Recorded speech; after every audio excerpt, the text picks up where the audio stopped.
大家好，我係東風龍船隊嘅孔長錦啊！今年由爬仔已經上升到鼓手啦。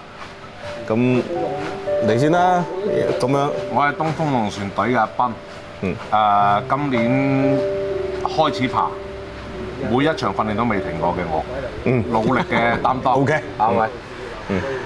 大家好，我係東風龍船隊嘅次，人稱桂城天寶。廣東雞王算唔上，桂城雞王啊，都可以嘅。大家好，我係東風龍船隊艾。點解你會爬龍船嘅？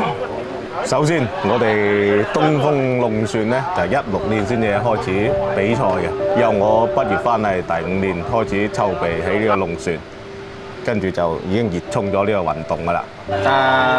我係今年先開始爬，但係對於疊教龍船有記憶嘅時候，已經聽嗰啲童謠都有講龍船呢樣嘢。跟住因為佢係我同學，我可以參與到，所以我會落足200%嘅心機去訓練。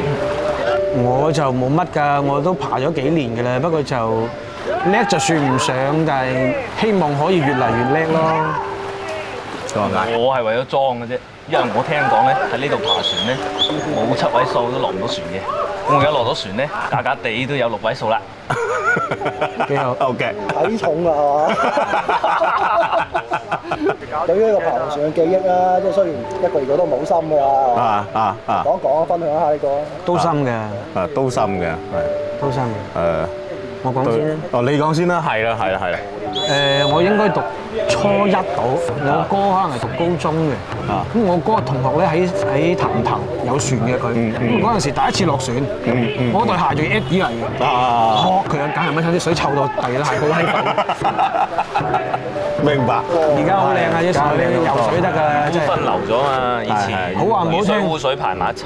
好似我喺槍手咁潑2下水過嚟，飲咗佢都冇乜事。我哋舊時村就真係冇比賽，齋嘅啫。嗰隻船咧1年364日都埋咗喺河床嗰度嘅，我哋就掘佢起身。我從細到大就係睇 TVB 啊，聽兒歌啊，或者咩。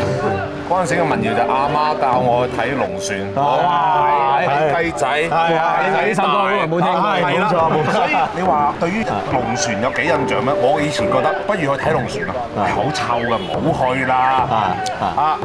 跟住大咗咯，去睇咯，哇好曬㗎，唔好去啦咁。當你有機會去參與嘅時候，你係唔會再去理臭唔臭、曬唔曬，你會諗翻你嗰首歌。而家我爬緊船，岸上面嘅細路仔係點諗咧？話唔定岸上細路仔就係你個仔咧。係啊，叫翻個仔過嚟，翻個仔過嚟，喂，睇下爬睇龍船。我覺得即係你粵語文化係可能係從一個運動，係一首歌，係一啲嘢咁樣。我覺得係咁樣去，先至有一種傳承喺度。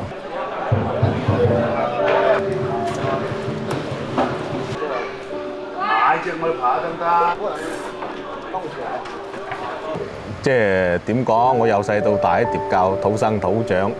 以前我哋東風村冇龍船，想去感受下想乜嘢。即係以前可能物質條件差或者乜嘢，去其他隊人哋都唔係好歡迎啊，係嘛？難聽講句，以前想黐餐龍船飯食都覺得比較艱難，但係當然而家物質條件好咗好多，係嘛？咁一餐半餐飯，我相信大在有各位啲好簡單嘅事。咁但係既然自己村有條龍船，我都希望係出盡自己嘅力。無論邊行條件好啊，人力啊、物力啊、財力啊，我都希望我哋會更進一步，就係咁簡單。